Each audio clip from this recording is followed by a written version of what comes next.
जिनके मान महान जिन विचरे हमारे ध्यान।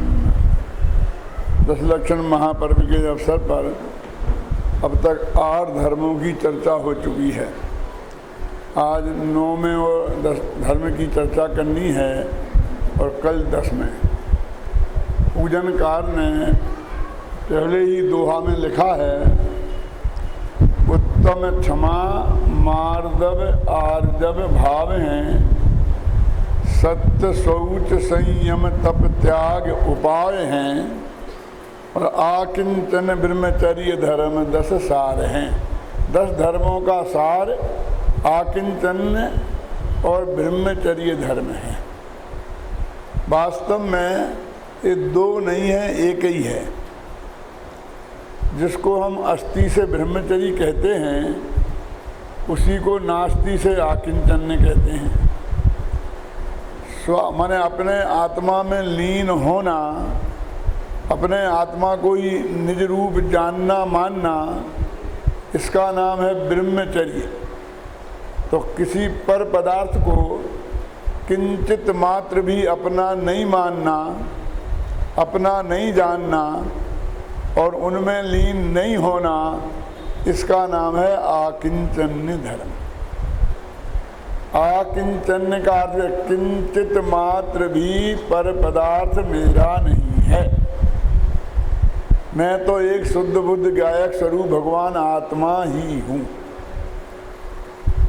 लेकिन अभी तक हम ऐसी चर्चा करते आए हैं कि क्रोध का अभाव क्षमा है, मान का अभाव मार्दव है, तो हमारे दिमाग को ऐसा अभ्यास हो गया है कि ये भी किसी का अभाव होगा। तो इसलिए कहा है कि ये परिग्रह के अभाव को बोलते हैं आकिंचन। इसलिए इसका दूसरा नाम आप अपरिग्रह भी समझ सकते हैं, है ना। ब्रह्मचर्य की चर्चा तो अपन कल करेंगे और आज इस आकिंचन धर्म की चर्चा करनी है। पूजन की पंक्ति में आपने पढ़ा है कि परिग्रह 24 भेद त्याग करें मुनिराज जी। इस पंक्ति में 2 बातें बहुत स्पष्ट हैं कि परिग्रह 24 प्रकार के होते हैं और मुनिराज उसका त्याग करते हैं। माने ये धर्मों की चर्चा मुनियों की अपेक्षा हो रही है। इसका अर्थ ये नहीं है कि गृहस्थों को इनका पालन नहीं करना चाहिए। पूरी तरह तो वो कर भी नहीं सकते हैं, लेकिन अपनी अपनी भूमिका के अनुसार गृहस्थों में भी इन धर्मों का पालन होता है। उसकी चर्चा अपन आगे व्याख्यान में करेंगे। लेकिन उन्होंने जो बात की है पहली पंक्ति में कि परिग्रह 24 भेद, जरा विचार करें हम गंभीरता से कि परिग्रह का अर्थ हम क्या समझते हैं। रुपया पैसा मकान जायदाद, इसको ही सारी दुनिया परिग्रह समझती है और है भी, घबराना नहीं। लेकिन इसके अलावा भी कुछ परिग्रह है, उसकी तरफ हमारा ध्यान नहीं जाता है। इसलिए उसकी तरफ आकर्षित करने के लिए मैं आपसे ये बात पूछना चाहता हूँ। देखो, आज कोई व्यक्ति अणुव्रत लेता है, अणुव्रत तो समझते हैं ना, मतलब दूसरी प्रतिमा धारण करता है, तो वो अपने गुरु के पास जाकर और उनसे अणुव्रत धारण करता है। अहिंसानुव्रत, सत्यानुव्रत, अचौर्यानुव्रत, ब्रह्मचर्यानुव्रत और परिग्रह परिमाणानुव्रत।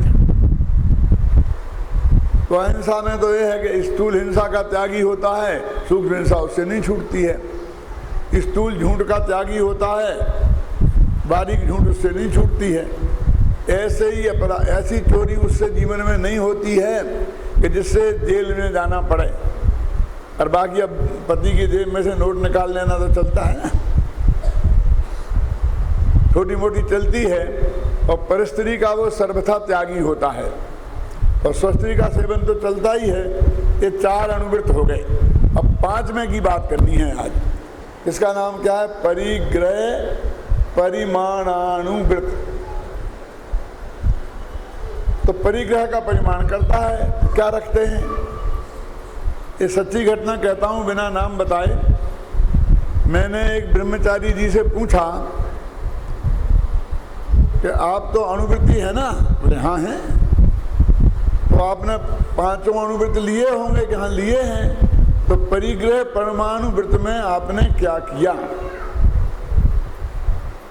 तो छूटते ही बोले कि मैंने 1 लाख रुपए रखे।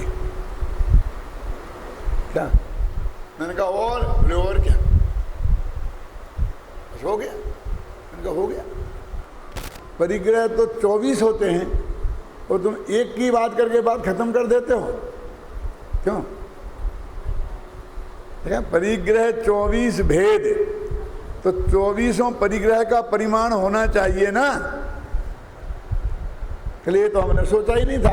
गुरुजी ने कहा कितने पैसे रखोगे? हमारे पास 10-15 हज़ार रुपया थे। हमने कहा 1 लाख से ज़्यादा नहीं रखेंगे, बस हो गया काम। और गुरुजी ने भी कुछ नहीं कहा।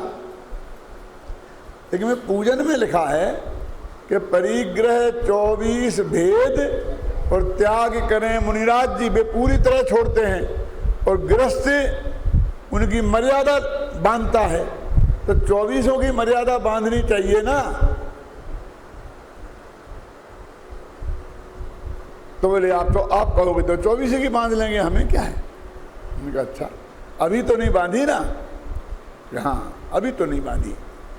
तो मैंने कहा ये 24 परिग्रहों में मैं नाम तो आपसे नहीं पूछूंगा, लेकिन रुपये नाम का कोई परिग्रह है जिसने आपने मर्यादा ली ना कि मैं 1 लाख रखूंगा? क्यों? तो ये रुपये 1 लाख जिसे आप बोल रहे हो, इन 24 परिग्रहों में इसका नाम आता है क्या? आप लोगों से भी मैं पूछता हूं, सोचो, ये रुपये नाम का कोई परिग्रह है क्या? एक भाई से तो मैंने पूछा कि तुम्हें 24 परिग्रहों के नाम आते हैं? कि हाँ आते हैं। मैंने कहा बोलो। बोले ऋषभदेव अजितनाथ संभव। उसको यही पता नहीं चला कि 24 तीर्थंकर पूछ रहा हूं कि 24 परिग्रह क्या? मैंने 24 तीर्थंकर भगवान की स्तुति लिखी है। उसकी पहली पंक्ति है 24 जनराज, क्या 24 परिग्रह रहते 24 जनराज। 24 जिनेंद्र भगवान 24 परिग्रह से रहते हैं। यद्यपि प्रत्येक जिनेंद्र भगवान 24 परिग्रह से रहते हैं, लेकिन मैंने वहाँ पर एक भगवान को एक परिग्रह से रहित घटा करके वो स्तुति की है। तो उसमें आपको कम से कम वो स्तुति तीर्थंकरों की करें। 24-25 छंद हैं, तो 24 तीर्थंकर परिग्रहों के नाम भी याद हो जाएंगे। अच्छा, आपने जो भी परिग्रह समझे हैं मैं आपसे गिनवाऊंगा नहीं, लेकिन मैं बोलता हूं तो आप अपने मन में हाँ और ना कर लेना कि ये परिग्रह है कि नहीं। समझे ना? देखो, मैं गलत भी बोल सकता हूं तुम्हारी परीक्षा लेने। तुम उस पर टिक लगाना कि ये है कि नहीं, और फिर मैं बाद में सही बताऊंगा तो अपनी परीक्षा खुद कर लेना। क्यों डॉक्टर साहब? ठीक है। पहले परिग्रह का नाम है मिथ्यात्व। ठीक है, सोचो।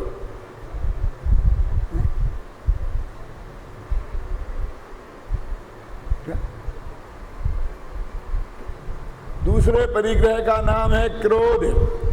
तीसरे परिग्रह का नाम है मान। चौथे परिग्रह का नाम है माया। 5वें परिग्रह का नाम है लोभ। ठीक है। अरे पंडित जी, हमें बुद्धू बनाते हो, ये तो कसाएं हैं। क्यों? ये क्रोध मान माया लोभ तो कसाएं हैं। क्यों? अरे भाई हैं, ये हैं, मैं सच बोल रहा हूं, गलत नहीं बोल रहा हूं। परिग्रह 2 प्रकार का होता है, एक अंतरंग और एक बहिरंग। और अंतरंग परिग्रह के जो भेद हैं वे मालूम कौन? एक मिथ्यात्व और 13 कसाएं।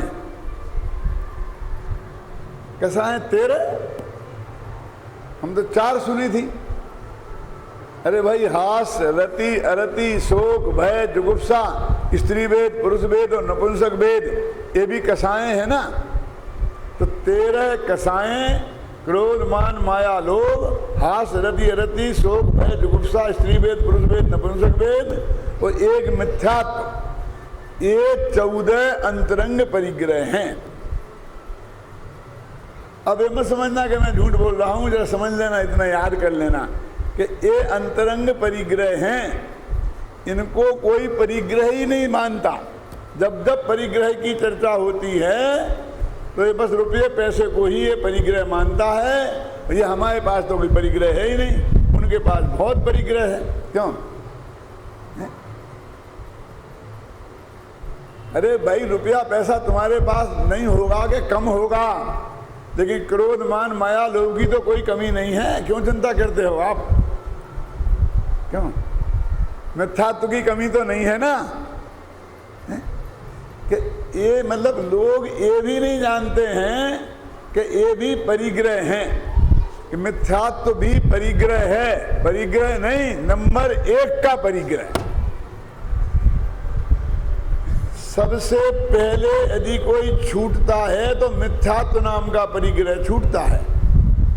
यदि मिथ्यात्व नाम का परिग्रह नहीं छूटा तो बाकी 23 परिग्रह को छोड़ने की तुम कितनी ही कोशिश करो, एक भी नहीं छूटेगा। ये नियम है। और ये लोग जानते नहीं। अरे आपकी बात तो जाने दो। जो लोग मिथ्यात्व को छोड़े बिना और बाह्य परिग्रह छोड़कर अपना कल्याण करना चाहते हैं अथवा अपने को साधु मानते हैं, क्यों? यदि उन्हें इस बात का पता होता तो वे ऐसा क्यों करते? बोलो। बात बहुत खतरनाक है लेकिन समझने जैसी है। शास्त्र की बात है, मैं नहीं कहता हूं। देखो, मिथ्यात्व नामक परिग्रह छूटता है तो चौथा गुणस्थान होता है और बाकी परिग्रहों का परिमाण 5वें गुणस्थान में होता है। आप समझ गए ना? गंभीरता से विचार करो इस बात पर। कि देख कहते हैं तो 5वें गुणस्थान के पहले परिग्रह का परिमाण होता ही नहीं। भरत चक्रवर्ती 4थे गुणस्थान में थे तो उनके पास चक्रवर्ती थे, कितना पैसा था बोलो, और उसका प्रमाण था, उनके परिमाण था। और कोई ऐसा परिमाण करेगा तो अच्छा लगेगा कि कितना रखोगे कि 6 खंड, और औरतें कितनी रखोगे कि 96,000। अरे वाह, गजब हो गया। परिग्रह परिमाण में थे, यानी वो उनके परिग्रह परिमाण वृत्त नहीं था।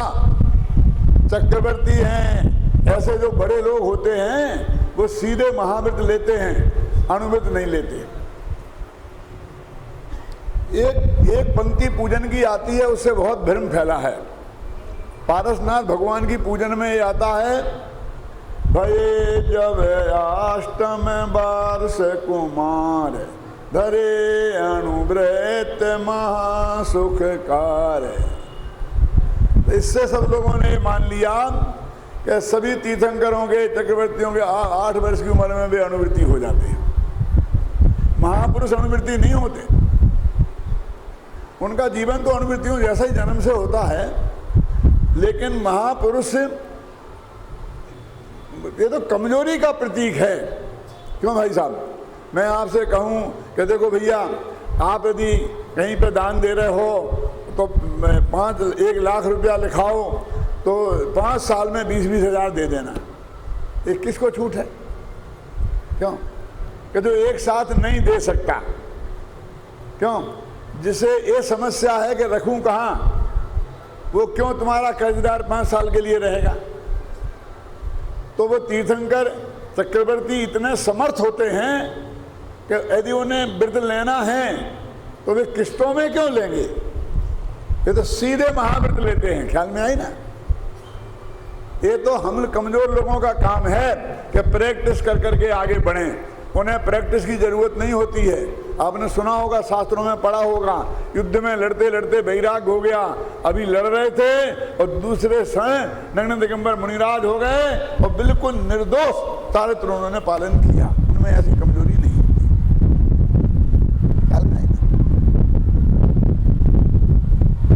तो मिथ्यात्व नामक परिग्रह छूटे बिना पहले गुण स्थान से नहीं निकलते। और ये बाह्य परिग्रह, इनकी मर्यादा तो 5वें गुण स्थान में होती है। ये कितना जबरदस्त प्रमाण है, ख्याल में आई ना। तो मैंने उन भीमतारी जी से कहा कि आपका क्या परिग्रह प्रमाण है, तो उन्होंने 1 लाख रुपए बताया था ना। फिर मैंने कहा और क्या 24 होते हैं परिग्रह, तो 24 छोड़ देंगे, लेकिन अभी तो नहीं छोड़े ना, कि अभी नहीं छोड़े। तो मैंने कहा ये बताओ 24 परिग्रहों के नाम याद हैं कि नहीं। और नाम की जब चर्चा हुई तो मैंने कहा ये 24 परिग्रह छोड़े जा सकते हैं क्या, इनकी मर्यादा बांधी जा सकती है क्या। बोले क्या नहीं बांध सकता है, आदमी क्या नहीं कर सकता है, ठान ले तो सब कुछ कर सकता है। मैंने कहा भाई आप तो बहुत सूरवीर हैं। तो मैंने कहा बोलो मिथ्यात्व नामक परिग्रह कितना छोड़ना और कितना रखना, बोलो गुणवंत भाई हैं? 24 में पहला मिथ्यात्व नाम का परिग्रह है, तो उसका भी परिमाण करो ना। बात तो सही कह रहे आप, कैसे करोगे मुझे बताओ। वो कुछ गृहीत मिथ्यात्व छोड़ दो और अगृहीत रख लो, क्यों। अरे मिथ्यात्व नामक परिग्रह तो पहले गुणस्थान से निकलते ही छूट गया। जब तुम व्रत लेने को खड़ा हुआ तो अपने यहाँ लिखा ना, सम्यक ज्ञानी हो बहुरी दृढ़ चारित्र लीजिए। सम्मा दर्शन होने के बाद व्रत लिए जाते हैं। तो तेरे पास मिथ्यात्व नाम का परिग्रह है ही कहाँ, जो तू उसका प्रमाण करेगा कि इतना रखना और इतना लेना। कोई जहर में थोड़ी प्रमाण होता है, क्यों कि मैं जहर खाऊंगा तो थोड़ा सा खाऊंगा, ज्यादा नहीं खाऊंगा, क्यों। जहर तो पूरा ही छोड़ा जाता है।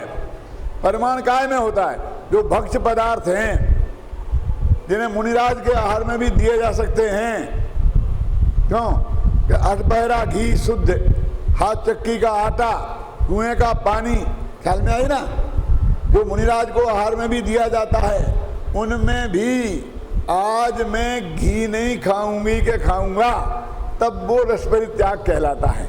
वो 8 पहरा घी भी नहीं खाऊंगा, ख्याल में आई ना। माने अमृत में मर्यादा होती है, जहर में नहीं। जहर तो पूरी तरह ही छोड़ा जाता है। गृहस्थ की भूमिका में जो चीजें चल सकती हैं, फिर भी उनके बारे में मर्यादा बांधना, ख्याल में आई ना। तो मिथ्यात्व नामक परिग्रह को तो छोड़ा ही नहीं जाता, है ही नहीं। और अब बोलो कसाय, क्रोध कितना रखना कितना छोड़ना, कि भैया जब मिथ्यात्व गया तो अनंतानुबंधी क्रोध मान माया लोभ तो चले ही गए, दे भी नहीं है। अब अप्रत्याख्यानावरण क्रोध मान माया लोभ जाएंगे तब अनुवृत्त होंगे, और बाकी 2 कसाएं रहेंगी। वो भी कसाएं माने परिग्रह, ये अंतरंग परिग्रह भी परिग्रह, कसाएं भी परिग्रह हैं, ख्याल में आए ना। माने कौन, जिसने अनुव्रत लिए हैं उसका क्या होगा, अनंतानुबंधी और अप्रत्याख्यानावरण क्रोध मान माया लोभ वह नहीं होंगे। और अब इतना काम निपट गया तो अब बाहर का प्रमाण करो, काय का परिग्रह का। तो काय का प्रमाण है, उसमें मालूम है 10 परिग्रह बाहर के हैं, उनमें रुपया नहीं है। यही तो गजब हो गया, ये रुपये में इतनी ताकत है कि सब जगह घुस गया। दान में भी 4 दानों में रुपया का नाम नहीं था, और दान में घुस गया। अब परिग्रहों में रुपये का नाम नहीं है, और परिग्रहों में रुपये की बात होने लगी। कितना अतिक्रमण किया है इसने, आप सोचो। मैंने यही परिग्रह बन बैठा जो जिसका नाम भी नहीं है। क्यों नहीं है, इसका रहस्य भी आप समझो गहराई से। आज थोड़ी बारीक चर्चा हुई, घबराना नहीं, और बाद में सरल भी हो जाएगी।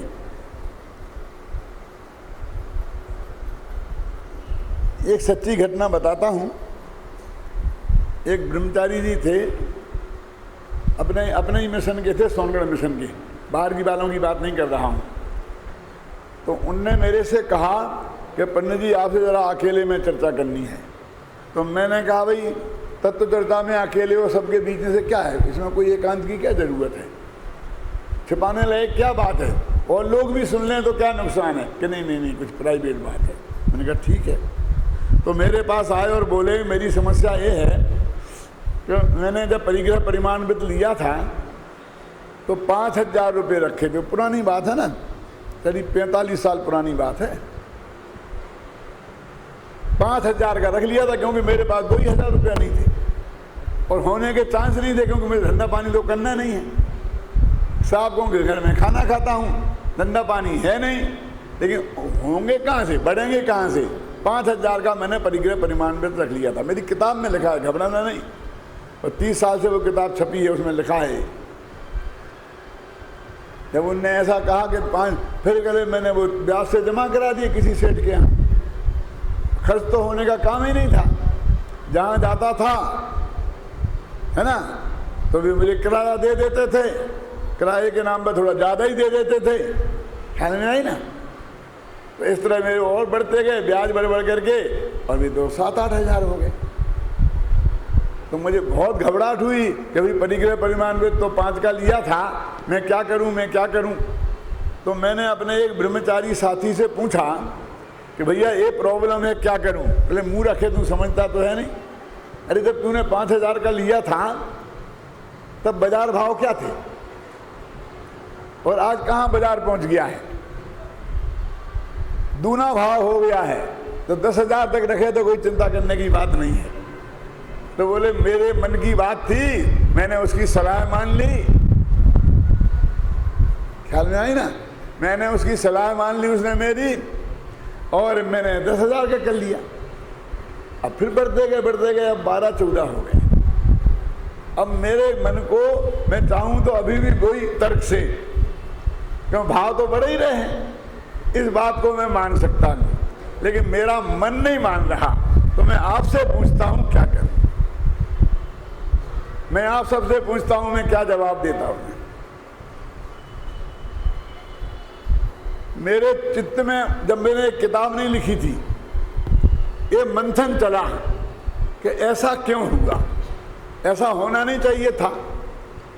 तो मैंने देखा कि रुपये नाम का परिग्रह परिमाण वित्त होता ही नहीं है। गलती तो यहाँ हुई कि रुपयों में तुमने परिग्रह परिमाण वित्त क्यों लिया। अब आप समझ रहे हैं क्यों, क्योंकि हमें जरूरत वस्तु की है। हमें एक मकान चाहिए जिसमें हम रहेंगे। अब वो मकान आज है 50,000 का और कल हो जाएगा 5 लाख का, तो मैं क्या करूँगा, मैं रुपयों में लूँगा यदि, तो वो मैं क्या करूँ, मकान में मुझे तो जगह चाहिए ना। तो मैं तो ये कहूँगा कि भाई मैं एक मकान रखूँगा 2 कमरे का, बस, इतने से ज़्यादा मैंने परिग्रह नहीं। तो चाहते भाव घटने बढ़ने क्या फ़र्क पड़ता है। इसलिए मैं कितना गेहूँ अनाज रखूँगा, धन कितना, धान्य कितना, सोना कितना, चांदी कितनी, ये लिखा सब, बर्तन कितने, समझे ना, वस्त्र कितने, इनका परिग्रह परिमाण वित्त होता है। जो एक गृहस्थ को डेली आवश्यकता की चीजें हैं उनका परिमाण करे, फिर भाव ताव कितने ही घटते बढ़ते रहें, क्या फर्क पड़ता है। क्योंकि आज एक हमने फ्लैट लिया था, जो लिया था जब 25 लाख में लिया था, अब वो 1 करोड़ का हो गया, लेकिन बढ़ा तो 1 इंच भी नहीं। क्यों, मेरे को रहने को जितनी जगह चाहिए उस जगह तो बढ़ी नहीं ना। तुम कहते हो भाव बढ़ गया होगा, लेकिन जगह तो नहीं बढ़ी ना, तो मेरा परिमाण वित्त कैसे भंग होगा। गलती पैसे में लेने की वजह से हुई। आचार्यों ने तो पैसे को परिग्रह माना ही नहीं था, ये तो कृत्रिम है। परिग्रह तो 5 गतियों में होता है, ये तो अकेला मनुष्य गति में है। और ये कृत्रिम बनाया हमने, ख्याल में है ना रुपया, ये गलती हुई। अब जरा समझना हमें, कि इस गलती होने से अब हमने क्या किया, वो दूसरी गलती और हुई इसके साथ। क्या गलती हुई कि हमने अभी दूसरी प्रतिमा ले ली, बस घर छोड़ दिया। अब हमें घर की क्या जरूरत है, कमाना छोड़ दिया, खाना बनाना छोड़ दिया, खाना चालू रखा और अब सारे गृहस्थों पे अपना भार डाल दिया। देखिए मैं पूछता हूं, अपने क्षुल्लक एलक तक एक गृहस्थ हैं, श्रावक हैं, मालूम आपको? दो धर्म होते हैं, मुनि धर्म और श्रावक धर्म। तो श्रावक धर्म में आते हैं, घर छोड़ने की बात 10वीं प्रतिमा तक नहीं है, 11वीं प्रतिमा में है। और तब तक बनाकर खाने की जरूरत नहीं, कमाकर खाने की जरूरत है। ख्याल में आई ना? लेकिन जिन लोगों ने जरा सा ब्रह्मचर्य लिया और घर छोड़ा और घर भी बेच दिया, उसके बेच के पैसा आए वो जेब में रख लिए और सारा भार हमने समाज पर डाल दिया। देखिए अणुवृत्तियों को महावृत्तियों का भार संभालना था। क्यों? जरा समझना, बहुत मार्मिक बात है। क्योंकि अणुवृत्तियों का भोजन और महावृत्तियों का भोजन एक साथ शुद्ध होता है। तो वे महाराजों के लिए आहार नहीं बनाएं, अपने लिए ही बनाएं तो भी पढ़गा कर महाराज को आहार दे सकते हैं और वो उद्दिष्ट आहार नहीं होगा। अब वृत्तियों का तो कोई ठिकाना ही नहीं है। ये तो ऐसा खाना खाते ही नहीं है कि वृत्ति खा सकें, महावृत्ति खा सकें। तो वे यदि आहार देने की काम करेंगे तो उन्हें तो उनके उद्देश्य से ही बनाना पड़ेगा। क्यों? मान लो मैं मिर्ची नहीं खाता हूं, मान लो मैं ये नहीं करता हूं, तो आप लोगों को भी मेरे उद्देश्य से ही बनाना पड़ता है ना, अलग बनाना पड़ता है ना भोजन। यानी अणुवृत्तियों को महावृत्तियों का भार उठाना था, अब वे अणुवृत्ति महावृत्ति दोनों ने भार डाल दिया अब वृत्तियों पे। तो जो दुर्दशा होनी थी वो हो गई, क्या करें। मुनिराज होते हैं वनवासी और गृहस्थ होते हैं गृहवासी। ना मुनिराज वनवासी रहे और ना अणुवृत्ति गृहवासी रहे, दोनों मिलकर एक साथ धर्मशालावासी हो गए।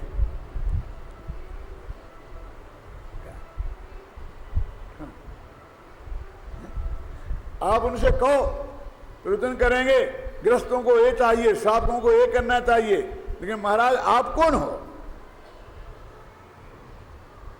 अणुवृत्तियों की बात कर रहा हूं मैं, आप कौन हो? वे अपने को गृहस्थ मानते ही नहीं।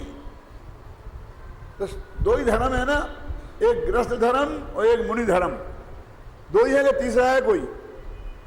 तो आज दो में से कोई एक हो गए तो अपने को मुनि तो कह नहीं सकते और गृहस्थ कहना नहीं चाहते। तो हमने तीसरा कोई पद निकाला, उसका नाम हम त्यागी हैं। कोई त्यागी ऐसा कुछ नाम निकाला, तीसरा ब्रह्मचारी बैरणी ऐसा कुछ नाम निकाला। क्या समझना? क्योंकि हमें गृहस्थों से अलग दिखाना है। पंडित बंशीधर जी न्याय अलंकार थे, आपने नाम सुना है? इंदौर विद्यालय के जिंदगी भर प्रिंसिपल रहे। वे 8वीं 9वीं प्रतिमाधारी थे और घर में रहते थे, धोती कुर्ता पहनते थे, टोपी लगाते थे, पढ़ाते थे विद्यार्थियों को, सर्विस करते थे। ये कोई जरूरी नहीं है। यानी हमारे यहाँ जो प्रतिमाओं का स्वरूप है वो भी हमारे ध्यान में नहीं है। और ये मिथ्यात्व परिग्रह है, क्रोध मान माया लोभ भी परिग्रह हैं और हास्य भी परिग्रह है। क्यों भैया? ये मैं आपसे पूछता हूं कि जब हम हंसते हैं तो हमें कोई ऐसा लगता है कि हम पाप कर रहे हैं? फीलिंग होता है अंदर से। परिग्रह क्या है बोलो अपने? पाप, 5 पापों में परिग्रह नाम का एक पाप है ना, और हास्य भी एक परिग्रह है। तो हास्य भी पाप हुआ ना। लेकिन हम हंसते हैं तो हमें ऐसा महसूस होता है अंदर से कि हमने कोई परिग्रह धारण किया है। हम तो पैसा हो तो परिग्रह, नहीं हो तो फिर परिग्रह नहीं। यदि हम समझते होते कि हास्यादि कसाएं भी परिग्रह हैं तो बड़े बड़े परिग्रह त्यागी बार बार खिलखिलाकर हंसते दिखाई देते नहीं, है ना? देते हैं ना। हमारे पास जयपुर में सारे हिंदुस्तान के लोग, विदेश के लोग भी आते हैं घूमने, नहीं मूर्तियां लेने। आप जानते हैं हम उस जयपुर से आए हैं जहां भगवान बनते हैं। क्यों? तुम्हारे यहाँ मंदिर में भगवान विराजमान है, कहाँ के बने हैं? बोलो डॉक्टर साहब, अमेरिका में। जयपुर के बने हैं ना। कहाँ से आए हैं हम? जहाँ भगवान बनते हैं। और जितने भी लोग आते हैं वो हमारे पास आते हैं और कहते हैं जरा पंडित जी चलो आप जरा भगवान की मूर्ति पास कर दो ना। क्या पास उन्हें हम करते हैं। हमने वहाँ एक चैतन्य भगवान बनाने का भी कारखाना खोला है। वे भगवान भी हमारे यहाँ बनते हैं और भाग्य सी बात वे जड़ भगवान, मूर्ति वाले भगवान भी हम ही पास करते हैं और इन चेतन भगवानों को भी हम ही पास करते हैं। हमारे पास किए बिना कोई बाहर नहीं निकल सकता। गुजरात के जितने लोग आते हैं गुणवंत भाई, वो सब ये कहते हैं पंडित जी हमें एक बहुत बढ़िया भगवान दिला दो, एकदम हंसमुख। इनको गुजरातियों को हंसमुख क्यों पसंद है? हर 3 आदमी में से एक आदमी का नाम हंसमुख मिल जाएगा। क्यों? मैंने कहा भैया यदि वो भगवान की मूर्ति होगी तो हंसमुख नहीं होगी, और हंसमुख होगी तो भगवान की मूर्ति नहीं होगी, क्योंकि हास्य तो एक कसाय है, एक परिग्रह है। भगवान की मूर्ति कैसी होना चाहिए? हमारे शास्त्रों में तो लिखा छवि बीत रागी शांत मुद्रा दृष्टि नासा पर धरे। बीतरागी छवि है, शांत मुद्रा है, हास्य कसाय है, और कसाय अशांति को बोलते हैं। भगवान भी हंसमुख चाहिए। मेरे कहने का अर्थ ये है कि अभी 24 परिग्रहों के नाम हम नहीं जानते हैं और कदाचित अभी सीख लें। मान लो मैंने अभी व्याख्यान में बता दिया, आपका ध्यान आकर्षित कर दिया, तो अब दोबारा ऐसी गलती नहीं होगी ना। लेकिन सवाल ये है कि ये क्या हम ये फीलिंग करते हैं कि हास्य भी एक कसाय है, हास्य भी एक परिग्रह है, रति भी परिग्रह है, अरति भी परिग्रह है, शोक भी परिग्रह है, भय भी परिग्रह है। तो 24 परिग्रहों के भेद हैं, तो ये लोग कोई परिग्रह के स्वरूप को मानते ही नहीं। हम जैनियों पर एक बहुत बड़ा आरोप लगाया जाता है, और वो आरोप क्या है कि ये जैनी अपरिग्रह को तो मानते हैं और सबसे ज्यादा परिग्रह इनके पास है। हर सभा में, हर जगह जाओ, ये आरोप आपको लगाते हुए मिलेंगे। जब मैं जयपुर गया था, 1-2 साल हुए होंगे, स्मारक बनके तैयार हो गया था, तो एक इनकम टैक्स कमिश्नर साहब पधारे। उनको दिमाग में हुआ कि कैसे बना, कहाँ से बना, क्या बना, वो सब चक्कर चलता है ना। तो मेरे पास आए, तो जो जानते भाई ये मंदिर के पुजारी हैं, पंडित हैं बड़े, आगे उनने पैर छुए बैठे, ठाकुर जाति के थे, राजपूत। मेरे घर पे चाय पानी पिया, बैठे, और फिर 2-4 बातें पूछी। तो मैं तो आया था, तो मैंने बता दी कि भाई ऐसा कुछ नहीं, हमारे यहाँ तो बनता है ना, बाकी उनसे पूछो। फिर बोले कि पंडित जी अच्छा छोड़ो आप इस बात को, मैं आपसे एक प्रश्न करना चाहता हूँ, आप बताएंगे सच्ची घटना है? मैं क्यों नहीं बताएंगे, बोलो आप क्या है। तब वो बोले कि इन जैनियों के पास इतना पैसा क्यों है, इतना परिग्रह क्यों है, इसका कारण आप मुझे बता सकते हैं क्या? मैंने कहा जरूर बता सकता हूं, आप सुन सकते हो तो। फिर क्यों सुन सकने की बात क्यों है? मैंने कहा वो आपके इनकम टैक्स के हिसाब से आए थे ना, वो आपकी इंक्वायरी पूरी हो गई। अब मेरे से इसका प्रश्न का उत्तर सुनना है, ताकत हो तो आप बोलो, मैं बताता हूँ। बोले बोलो बोलो बोलो, खत्म होगी वो बात, आपसे वो बात नहीं करूँगा, निश्चिंत रहो आप तो बोलो। मैंने कहा देखो, जैन समाज में सदाचार है, शब्द व्यसन का त्याग है, शुद्ध सात्विक खान पान है। जब तक उनके जीवन में सदाचार है, दुनिया की कोई ताकत उनको धनहीन निर्धन नहीं कर सकती। क्यों है? क्या ये रूखी सूखी रोटी खाने में कितना सा खर्चा होता है, एक घी में भी डूबे रहो, आजकल तो वो भी नहीं खा सकते हैं। क्यों? यदि उसकी 10,000 रुपये महीना इनकम हो गई और 5,000 का खर्चा उस दिन बताया था मैंने, तो 10,000 की 5,000 की बचत होनी ही है, जुड़ता ही जाएगा, क्या करोगे? और आप लोगों के यहाँ 4 लाख रुपया एक दिन में आ जाए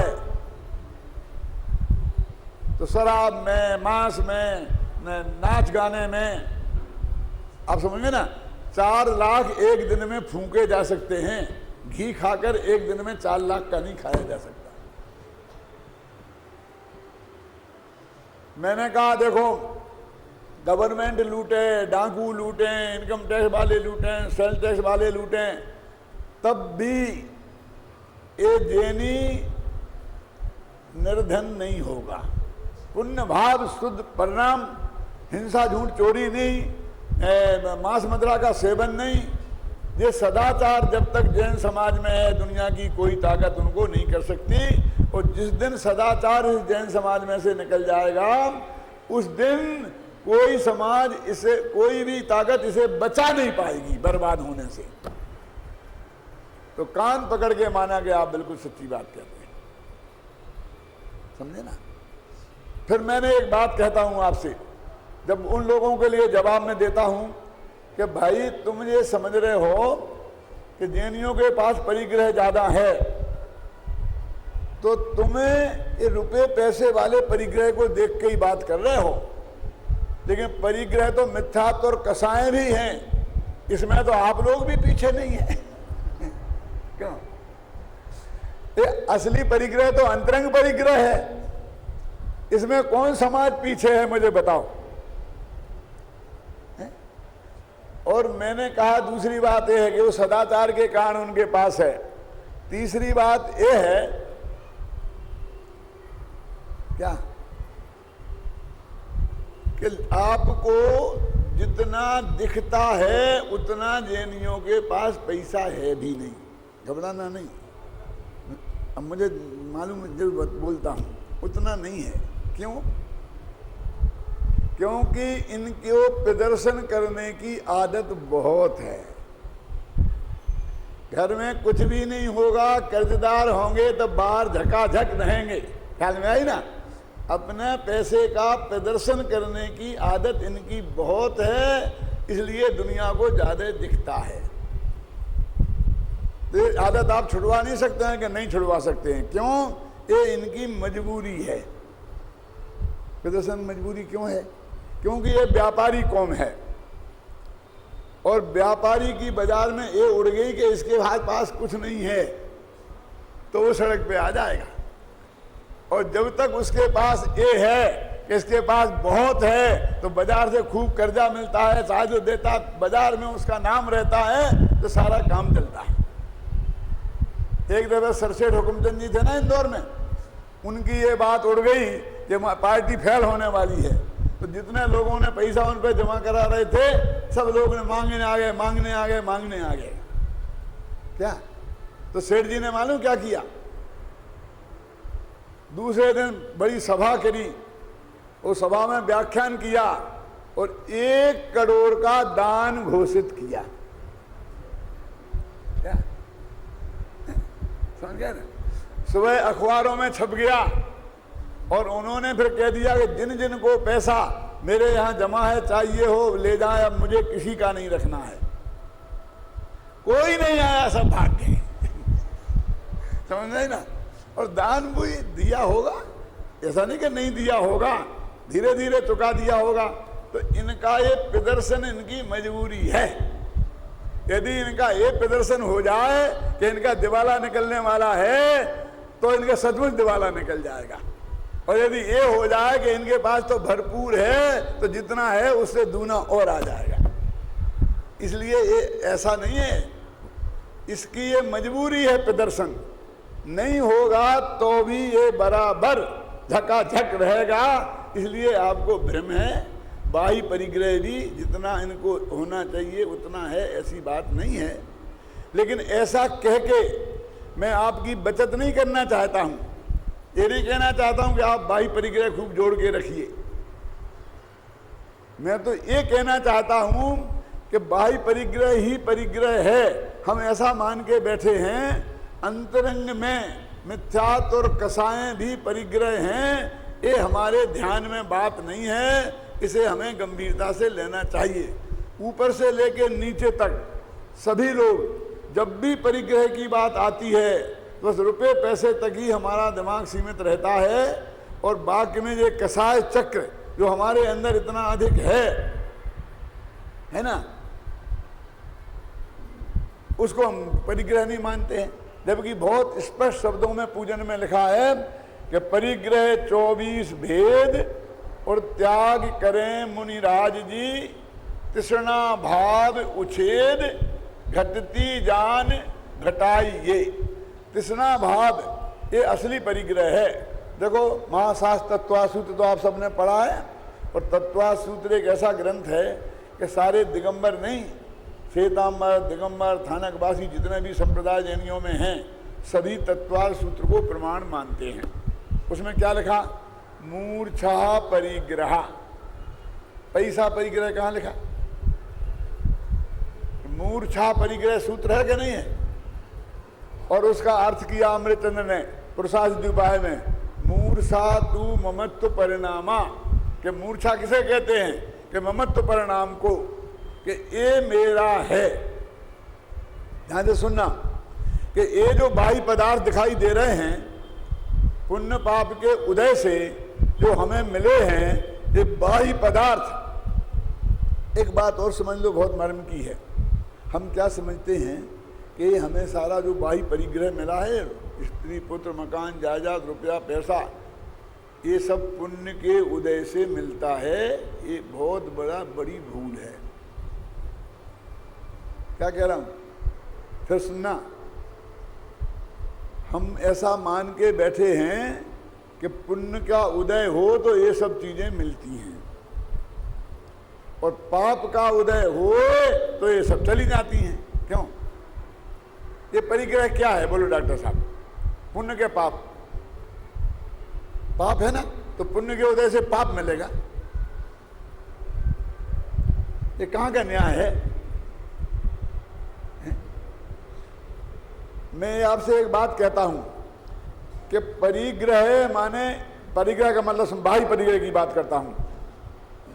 रुपया पैसा स्त्री पुत्र मकान जायदाद, समझे ना, नगर देश गांव, ये सब को बोलते हैं बाह्य परिग्रह। तो ये पुण्य और पाप दोनों से ही मिलता है।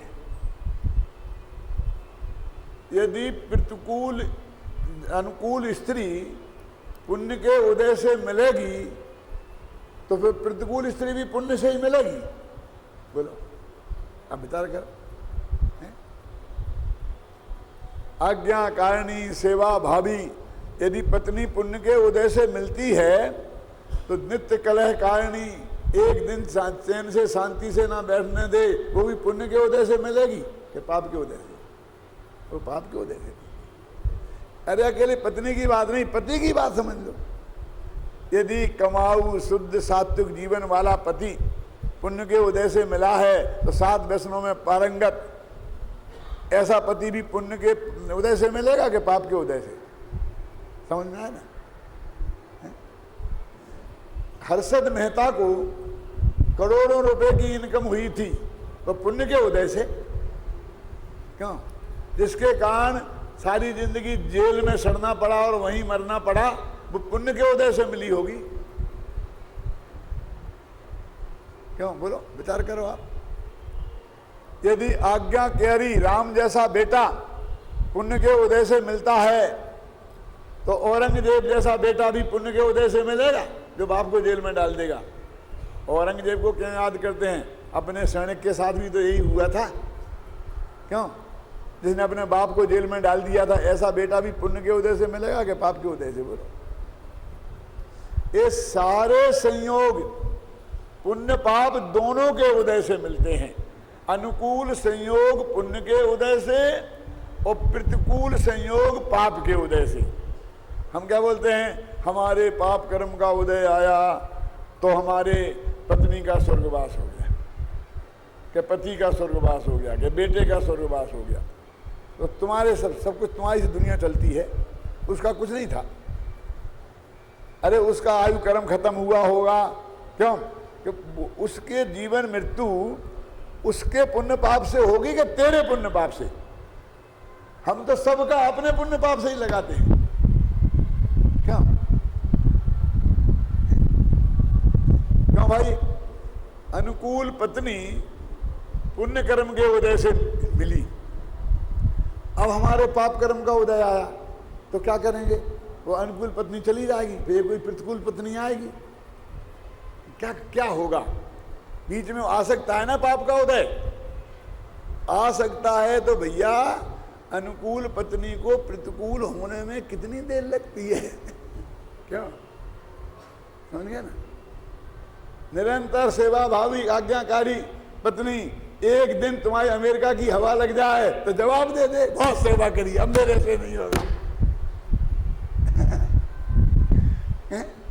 हो सकता है क्या? नहीं हो सकता है?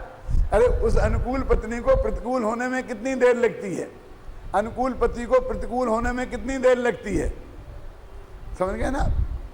तो इसलिए पुण्य और पाप दोनों से परिग्रह मिलता है। एक नक्की हो गया। अभी क्या था? अकेले पुण्य से मिलता था और पाप से जाना। अब ये समस्या खड़ी हो गई कि जाता क्यों है? समझना? जब दोनों से मिलता ही मिलता है, अभी तो हमने ये समझते थे पुण्य से मिलता है और पाप से जाता है। क्यों? तो अब ये दोनों से मिलता ही मिलता है तो जाता कैसे है? अरे पुण्य खलास हुआ तो अच्छा अनुकूल परिग्रह चला जाएगा और पाप खलास हुआ तो प्रतिकूल चला जाएगा। समझ गया? ये पुण्य पाप से मिलते हैं और पुण्य पाप के अभाव से जाते हैं। तो वास्तव में तो वो पुण्य पाप के भाव परिग्रह हैं, और वे भाव राग भाव हैं, देश भाव हैं। और राग देश 25 कसाय रूप होता है, तो 25 कसाय रूप वो परिग्रह है। और मिथ्यात्व से जो सबसे बड़ा इनका बाप बैठा है, तो असली परिग्रह तो मूर्छा। मूर्छा माने मिथ्यात्व। मूर्छा तो ममत्व परिणामा, ममत्व परिणामा माने ये मेरा है, जो तीन काल में तीन लोक में तेरा कभी था ही नहीं, जिसके साथ तेरे बीच में अत्यंता भाव की वज्र की दीवार है। ख्याल में है ना? हमको ऐसा लगता है कि ये परिग्रह मैंने इकट्ठा किया है और मेरी आज्ञा में चलता है। तुम बहुत बड़े भ्रम में है। वो तेरे पुण्य पाप का उदय तेरे के साथ जब तक है, वो उदय के साथ उसका वो है एग्रीमेंट। वो उदय खत्म होगा और चला जाएगा। क्या देखो, मैं बंबई में पर्यूषण में गया था, एक सेठ जी के घर ठहरा था।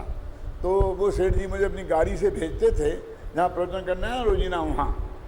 तो अभी अपन को बहुत काम होता है ना बम्बई में, तो मैं कभी आज हम वहाँ मंदिर भी जाएंगे, तो मंदिर जा करके वहाँ जाएंगे भारतीय विद्या भवन में। कहाँ? ठीक है, पंडित जी को मंदिर ले जाना। फिर पंडित जी जहाँ कहें वहाँ ले जाना। मैंने कहा बहुत अच्छा। तो फिर ये भैया वहाँ भी वो आए, मुँह मिलने वाले के यहाँ है, वहाँ भी मिलने वाले के यहाँ है। तो एक दिन हमने उसे 2-3 बजे तक घुमाते रहे गाड़ी को। हमारे पास ये तो हमारी आज्ञा में चलता है ना ड्राइवर। अब दूसरे दिन हम 11 बजे पहुंच जाते थे, 12 बजे उनके बच्चे स्कूल जाते थे। सच्ची घटना बता रहा हूँ। तो वो गाड़ी हम लिए रहे तो बच्चों को अटक गए मामला। तो ड्राइवर से सेठ जी बहुत नाराज हुए कि आपने कह दिया था इसलिए हमने घुमाया। फिर कहते थे भाई छोड़ के आ जाना, फिर हम व्यवस्था कर लेंगे पंडित जी की दूसरी, छोड़ के आ जाना तुम। अब हमने कहा मंदिर चलो। नहीं मैं तो मंदिर नहीं, मेरे को तो कहा है कि भारतीय विद्या भवन छोड़ के आ जाना। तब हमें पता चला कि ये ड्राइवर हमारी आज्ञा में नहीं है, किसी दूसरे की आज्ञा में है।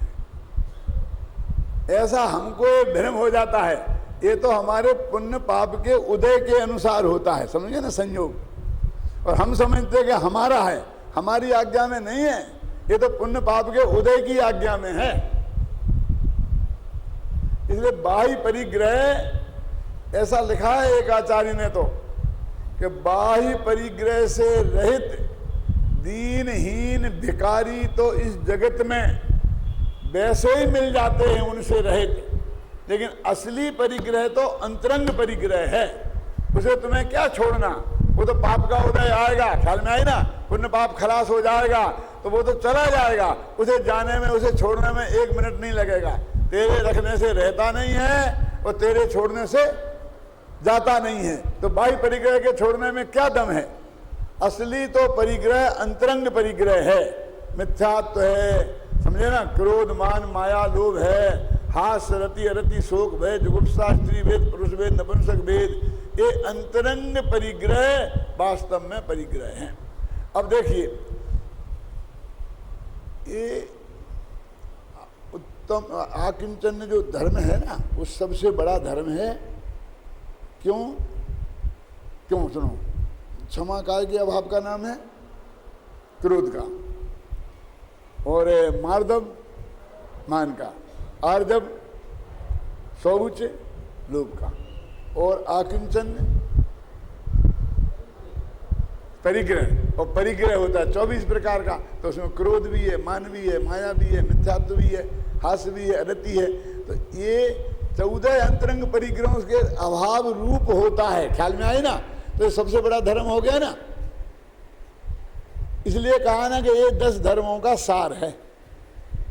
वो तो एक एक कसाई के अभाव रूप एक एक धर्म है, और ये 25 के कसाई के अभाव रूप, और साथ में मिथ्यात्व के अभाव रूप।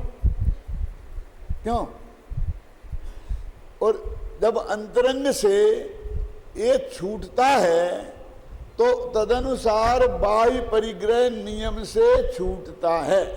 ऐसा कभी नहीं हो सकता कि अनंतान बंदी कसाय चली गई, अप्रत्याखाना वर्ण कसाय चली गई, और प्रत्याखाना वर्ण कसाय चली गई, और परिग्रह बाहर से तुम्हारे पास बना रहे, ये कभी संभव नहीं है। अंतरंग से बाहर की व्याप्ति है, बाहर से अंतरंग की व्याप्ति नहीं है। कि बाहर से आपने यदि छोड़ दिया तो अंतरंग परिग्रह छूट जाएगा, इस धोखे में मत रहना। कोई है प्रमाण, आगम प्रमाण है कोई? रजनीकांत बोलो क्या है? वो द्रव्यलिंगी मुनि है ना, पहले गुणस्थान वाला, जो 9वें ग्रीवेक तक जाता है, वो बाह्य परिग्रह उसने सब कुछ छोड़ दिया, तिल तुस मात्र भी उसके पास नहीं है। क्यों? लेकिन मिथ्यात्व नाम का परिग्रह है, अनंतानबंदी क्रोधमान माया लोभ 25 कसाय नाम के परिग्रह उसके अंदर मौजूद हैं। बाह्य के परिग्रह छूट जाने से अंतरंग के परिग्रह नहीं छूटे ना। एक केस ऐसा बता दो कि अंतरंग का परिग्रह छूट गया हो और बाहर का परिग्रह नहीं छूटा हो, एक केस नहीं मिलेगा। इसलिए असली परिग्रह तो अंतरंग परिग्रह है। अच्छा, उसे विचार करो क्या है। देखो, ये रुपया पैसा स्त्री पुत्र मकान जायदाद जो बहिरंग परिग्रह है, अब ये परिग्रह को हम अपना नहीं माने तो ये हमारे लिए परिग्रह है। क्यों? वास्तव में तो इसे अपना मानना ये परिग्रह है। तो ये परिग्रह इसका हुआ कि वो मानने का हुआ? बोलो, वो मानना परिग्रह है। ये मेरा है ऐसा मानना असली परिग्रह है। लोक का पदार्थ तो लोक में ही रहता है, वो कहीं बाहर थोड़ी जाता है। देखो, मैं उदाहरण के लिए एक बात बताता हूं, हमारी क्या पोजीशन है। एक आदमी के साथ में जाता था तो उनने कहा कि पंडित जी ये अपना मकान है। मैंने कहा अच्छा, हमने सुना आप तो किराए के मकान में रहते हैं। कि हाँ क्या बताएं, भाग्य की बात है, पहले ये अपना ही था, अभी कुछ उल्टा मामला पड़ा तो हमने इसे 25 लाख में निकाल दिया। किसको निकाल दिया? मकान को। तुमने मकान को निकाला कि मकान ने तुम्हें निकाला? क्यों? क्यों? मकान तो वहीं अभी भी खड़ा है, वो तो 1 इंच नहीं हटा, तुम हटे हो उसमें से। लेकिन ये तो सम्राट है ना, इसकी भाषा ऐसे ही रहेगी, मैंने 25 लाख में मकान निकाल दिया। अच्छा आपने निकाल दिया, अभी तो कह रहे थे कि ये अपना मकान है, कहाँ निकाला? अभी मान्यता में से तो नहीं निकला ना, वो तो हाथ में से निकल गया है कानूनन। और तुमने 25 लाख भी जेब में रख लिए बेटा, और मकान भी अभी तुम्हारा बना रहा है? फिर आगे गए कि ये भी अपना घर है। अच्छा ये क्या कि इसमें हम किराए से रहते। तो थोड़े और आगे गए कि ये भी अपना घर है। मैंने कहा भैया ये कैसा है? कि इसे खरीदने का विचार है। मैं कह रहा हूं 3 काल के कोई 1 इंच जमीन इसकी नहीं है, समझ गए ना? तो भी ये मेरा था, ये मेरा है और ये मेरा होगा, समझ गए ना? तो जो चीज बिल्कुल नहीं है अपनी मान्यता में, ये तीनों काल उसे अपनी मानता है, इसका नाम वास्तव में परिग्रह है। मूर्छा परिग्रह और मूर्छा तु ममत्व परिणामा, समझ गए ना? ये तो उसका खेल है। ये होना और नहीं होना बाह्य संयोग, ये तो पुण्य पाप के अधीन है, ये तेरे अधीन है ही नहीं। तू उसे अपना मानता रहे, ध्यान से सुनना, और वो निकल जाएगा तेरे हाथ से, और फिर भी तुम अपना मानता रहेगा उसका। तूने कहा मैंने ये परिग्रह छोड़ दिया, तू क्या छोड़ेगा? वो परिग्रह तुझे छोड़ देगा। और मैंने इसे ग्रहण किया, तूने कहाँ ग्रहण किया? तू उसका मालिक बना ना। क्यों? कि मैं इसका मालिक हूं। जरा उससे तो पूछ कि उसने तुझे अपना मालिक माना है या नहीं। ये तो दुतरफी बात होती है ना। क्यों? हम किसी से कहेंगे ये हमारा बच्चा है, बच्चे से पूछोगे ये आपके पिताजी हैं कि काय के पिताजी? पिताजी क्या किया इनने हमारा? 5 वर्ष में ऐसा छोड़ दिया था। क्यों? जो कुछ हुआ हमने अपनी ताकत से किया है। अरे भाई तू तेरा बेटा है, होगा, लेकिन वो माने तब तो है। तो इस परिग्रह ने कब ये स्वीकार किया कि तू इसका मालिक है? तू जबरदस्ती बना फिरता है इसका मालिक। आचार्य कहते हैं तूने तो सिर्फ उस राग को, उस मिथ्यात्व मान्यता को ग्रहण किया। बहुत से लोग समाजवाद से अपरिग्रहवाद की तुलना करते हैं। हमारी एक खराब आदत हो गई है कि जो चीज देश में चल निकले बस उसे ये सिद्ध करना कि ये हमारे जैन धर्म में थी। हम समझते हैं ये सिद्ध कर दिया तो हमारा जैन धर्म बहुत महान हो जाएगा। पहले जनसंघ था ना, तो जैन संघ में और जैन संघ में क्या फर्क है? 2 ही मात्रा का फर्क तो है। जैन संघ और जनसंघ, बस 2 मात्राएं लगा दो तो अब जैन संघ जनसंघ बन जाएगा।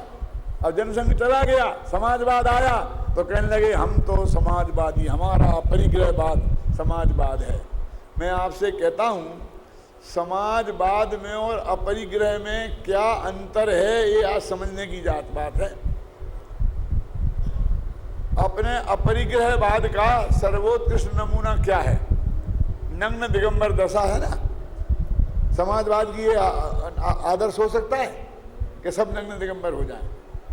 समाजवाद तो ये कहता है कि इस दुनिया में भोग सामग्री की बहुत कमी है, इसलिए एक आदमी अधिक दाब के ना बैठ जाए, सब में बराबरी का बंटवारा हो। ख्याल में आई ना? यदि भोग सामग्री बहुत हो जाए, गेहूं चौगुना पैदा हो जाए, तो फिर तुम चाहे इतना गेहूं जमा करो, समाजवाद को कोई ऐतराज नहीं है। क्यों? समझ में आया कि नहीं आया? वो ये कहता है कि सबके पास मोटर नहीं है, तो तुम मोटर कार रखने का तुम्हें क्या अधिकार है? और जैन धर्म क्या कहता है कि तुम्हारे पास कितनी ही भोग सामग्री क्यों ना हो जाए, लेकिन तुम्हें अपने भोग की लालसा को कम करना ही है। भोग सामग्री की कमी के कारण भोग त्यागने की बात जैन धर्म में नहीं है। ख्याल में आई ना? कितने ही भोग सामग्री हो तो भी हमें भोगों को त्यागना है। अंतर समझ में आया कि नहीं आया? वो कितना प्रैक्टिकल है मैं आपसे नहीं कहूंगा। वो कहता है कि साहब सबके पास कार हो जाए तब आप कार रख सकते हो। इसका मतलब क्या हुआ कि 1 अरब कारें तैयार हों तब किसी को कार दी जाए। अब हमने कार का कारखाना लगाया अजित भाई, 1 लाख कार हमने 1 साल में पैदा करने की फैक्ट्री डाली, 1 लाख कारें निकली। अब 1 लाख आदमी को मिल सकती है ना? 1 करोड़ मतलब 1 लाख को मिलेंगी? वो कहता नहीं, 1 अरब हो जाए, जब तक सबको पास ना हो जाए आप नहीं रख सकते। तो करो, पैदा करो 1 अरब, जब तक वो पहली जो कब के हिसाब से मिलती है, लेकिन लौकिक हिसाब से भी क्या कर पाए वो, क्या है वो व्यवस्था। लेकिन कम से कम हम तो क्या, हमारे मुनिराज पैदल इसलिए चलते हैं क्योंकि और लोगों के पास सवारी नहीं है, तो वे भी सवारी नहीं रखें। क्यों? यदि हमारे मुनिराजों को उपलब्ध हो जाएगा तो वे सवारी रख लेंगे। बसें तो सबको उपलब्ध हैं, तो वे बस में बैठ जाएंगे? नहीं बैठेंगे ना। यानी हमारा धर्म तो परिग्रह के त्याग की बात करता है, और यदि आप पे त्यागा नहीं जाता है तो कहता है कि कम से कम में अपना काम चलाओ। इसलिए नहीं कि दूसरों को उसकी जरूरत है, बल्कि इसलिए कि हमें अपनी इच्छाओं को सीमित करना है। ख्याल में आई ना? इसलिए इसमें वो अंतर नहीं है। मूल मुद्दे की बात यह है कि जैन दर्शन का जो अपरिग्रह भाग है, आकिंचन्य धर्म है, वो तो ये कहता है कि हम अपने मिथ्यात्व को छोड़ें, कसायों को कम करें। ख्याल में आए ना?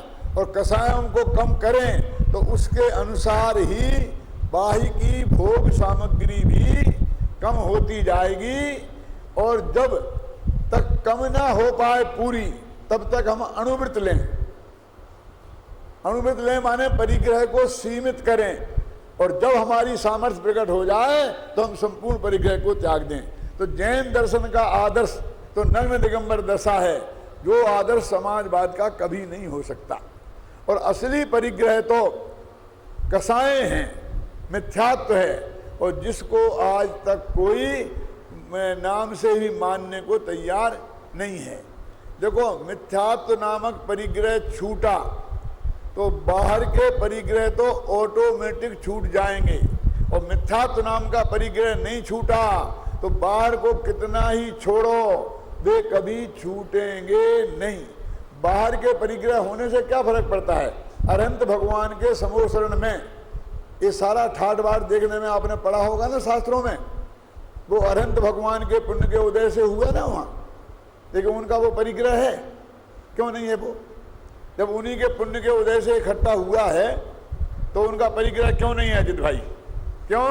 कि वो उनको अपना मानते नहीं है, इसलिए वो उनका नहीं है। ख्याल में आई ना? और जो हमारा नहीं हो, हमारे योग्य से ना हो, और उसे हम अपना मान के बैठ गए हों, तो वो हमारे लिए परिग्रह है। यानी मेरे कहने का मतलब ये है कि यदि ये बाह्य परिग्रह ही परिग्रह होता तो जो बेचारे जितने बाजार में बम्बई में पड़े रहते ना, फुटपाथ पे, रहने को जगह नहीं है, खाने पीने का ठिकाना नहीं है, तो वे अपरिग्रही हो जाते, लेकिन वे नहीं हुए ना। इसलिए कहते हैं अंतरंग परिग्रह ही वास्तव में परिग्रह है। उसका त्याग करके हम बहिरंग परिग्रह को भी छोड़